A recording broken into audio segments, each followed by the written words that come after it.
This is for entertainment purposes only. So, Kindiki has skipped the mega ritual of Weta's mother's funeral.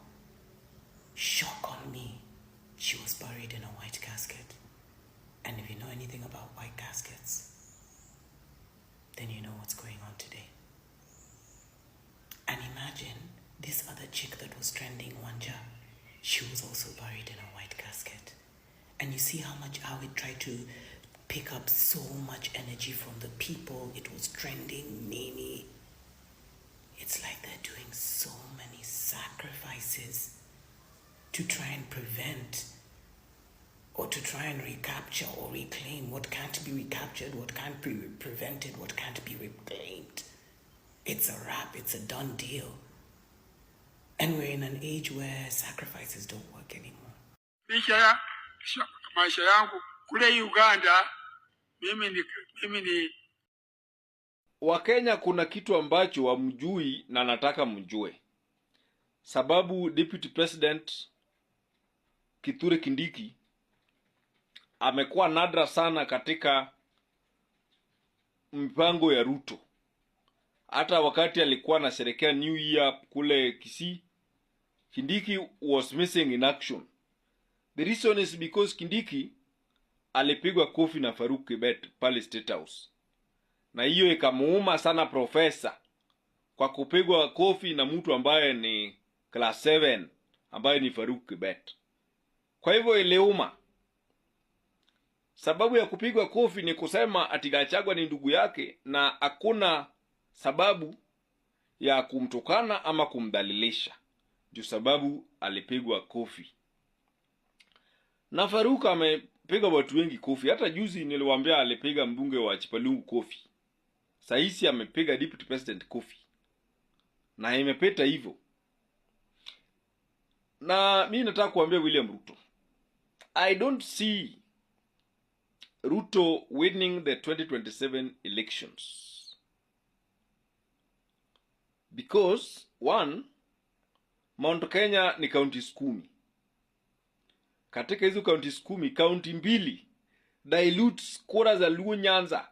Counties za Luo Nyanza zote. County 2 na dilute kura za counties za Luo Nyanza 5. Sasa atakuwa rais kupitia mlango gani? Mimi nataka kuambia Ruto, toka na utoke na utoke na utoke na utoke. Na itauma kama utashindwa pamoja na Raila. Mtashindwa asubuhi. Itauma. Iwafikie hii. Iwafikie umbwa nyinyi. And I want to persuade you to allow me not to discuss my brother, Honorable Rigathi Gachagua, because he's my friend. And you've not heard me bad-mouthing him anywhere before when he was in this office or even after he left office. So please spare me, because it is not right. It is wrong to start comparing myself with the predecessor or someone who occupied this office now or in the past, or the person who would occupy it. Now, the first reason why Professor Kindiki stayed away from the Kisii State Lodge is rumors that are in circulation which allude that Kindiki was slapped by Faruk Kibet in State House. Let me just read for you an excerpt of the same, and I quote. The rumors that Faruk Kibet and Kithure Kindiki had a fight are true. Actually, it wasn't a fight. Kindiki was slapped for meeting William Ruto without Faruk's permission. I'm told nobody enters State House without the clearance of Faruk. I'm also told Kimani Ichung'wah isn't happy with how they are being treated in the house on the hill.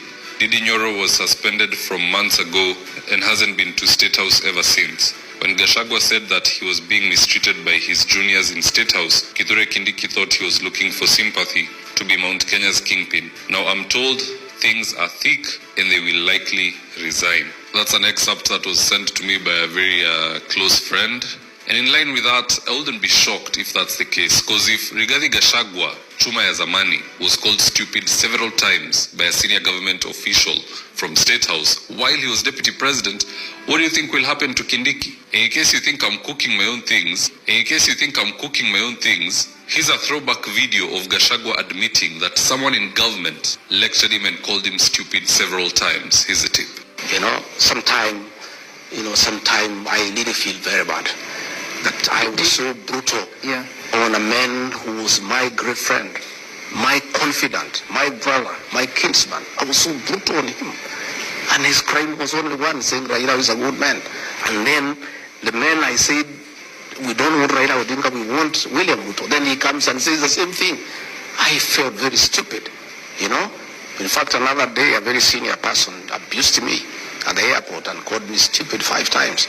So my best belief... Fortunately, at this juncture, I am afraid that we cannot provide conclusive information on some of the questions the public and members of the press could be having. This is why Deputy President Kindiki might not survive in the Kenya Kwanza government in 2025.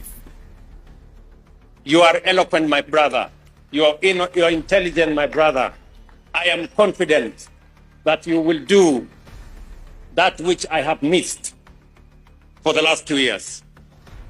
I know you will. The political honeymoon between Deputy President Kindiki and President Ruto appears to be coming to an abrupt end. What many had expected to be a lasting political romance now seems to be unraveling, with new reports suggesting that the two are already on the first stage of a political divorce, just 3 months after Kindiki was appointed as the Ruto's deputy. Rumors of this fallout began going round after the New Year's crossover event in Kisii County, where Kindiki was noticeably absent. The event, attended by Ruto and his entire administration, was one where Kindiki was expected to play a leading role ahead of the president's arrival. Instead, Kindiki's no-show, compounded by his failure to issue an official explanation, raised questions among his supporters and critics alike. Social media detectives quickly jumped on the case, uncovering what they claim are indications of an impending split between Ruto and Kindiki. The findings were jaw-dropping. Kindiki, once an active public figure and frequent companion of the president, has reportedly gone silent. His absence from public events and media engagements, a stark contrast to his highly visible role as Interior CS, has fueled speculations about his diminishing influence and relevance in government. Critics argue that Kindiki's uncharacteristic silence could stem from the overwhelming challenges of his new role. The position of the deputy president, they suggest, has proven far more demanding than he anticipated. This perception is further amplified by comparisons to Rigathi Gachagua, who faced similar struggles as deputy president before his impeachment. One vocal Kenyan commented, "The deputy president is uncomfortable with the idea of being ordered around by the president's personal assistant." Another added, "Kithure Kindiki is missing in action again." The cast continues. And I want to persuade you to allow me not to discuss my brother, the Honorable Rigathi Gachagua, because he's my friend. And you've not heard me bad-mouthing him anywhere. The first sign of discord emerged during Kindiki's last TV interview, when pressed about Rigathi Gachagua, widely regarded as Ruto's political enemy. Kindiki refused to criticize him. Instead, he referred to Gachagua as my brother, a statement viewed by many as defiant. And I want to persuade you to allow me not to discuss my brother, the Honorable Rigathi Gachagua, because he's my friend. And you've not heard me bad-mouthing him anywhere before, when he was in this office, or even after he left office. So please spare me, because it is not right. It is wrong to start comparing myself with the predecessor or someone who occupied this office now, or in the past, or a person who would occupy. Are you being cautious, Your Excellency?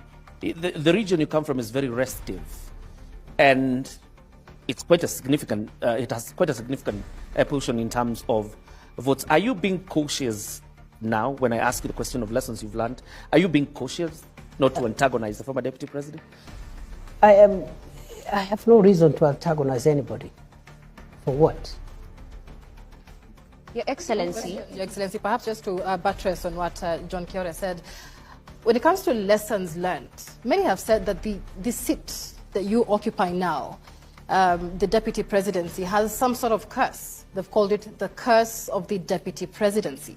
And every individual who's held this seat has had some sort of, falling into political oblivion. Do you believe that you have the magic wand to change this so-called curse of the deputy?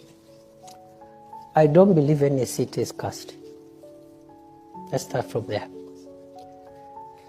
Secondly, I don't think it is a priority to start thinking whether I will survive in this seat or not.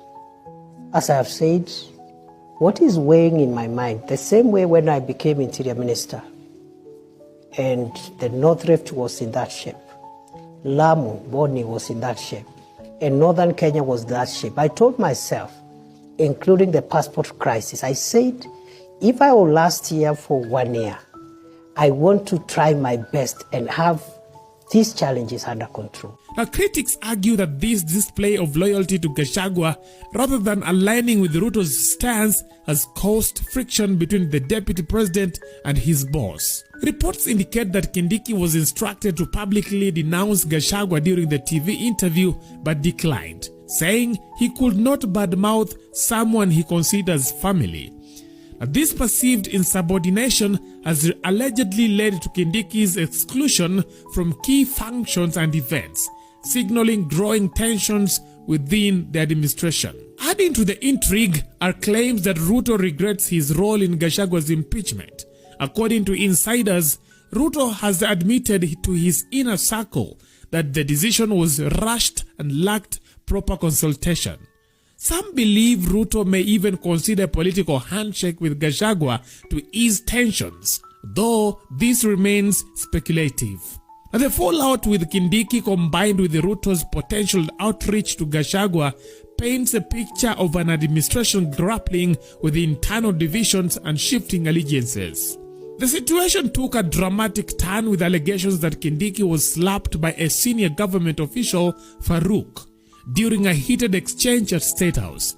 The confrontation reportedly stemmed from Kindiki's objections to the government's handling of abduction cases, which disproportionately affected his community. Controversial blogger Maverick Aoko shared this explosive claim on Twitter, saying, "Have you noticed how suddenly Kindiki is missing?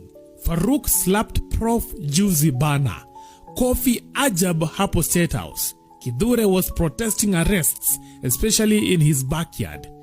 Nitawatetea aje na mna abduct their kids. Bibi ya Kindiki is on blood pressure meds. Isi ni mimi nimewashow," Aoko wrote on her Twitter page.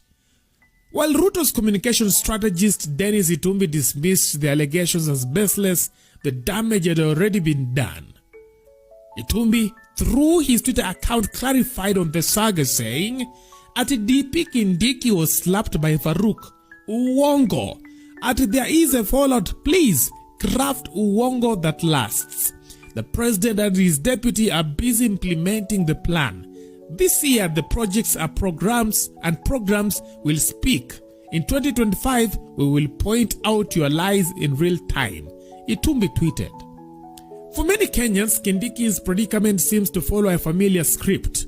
Just as Gachagua's eventual impeachment began with whispers of a fallout and avoidance of public events, Kindiki now appears to be on a familiar trajectory. Now, critics suggest it is only a matter of time before impeachment rumors start circulating, with Ruto's allies publicly endorsing the move. Na anakimbia.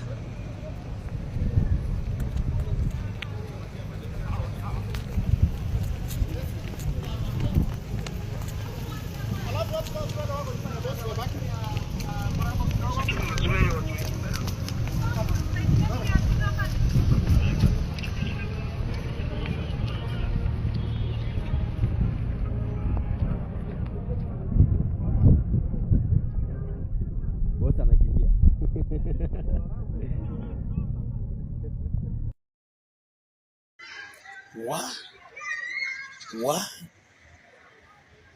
Maverick Aoko ametoboa siri.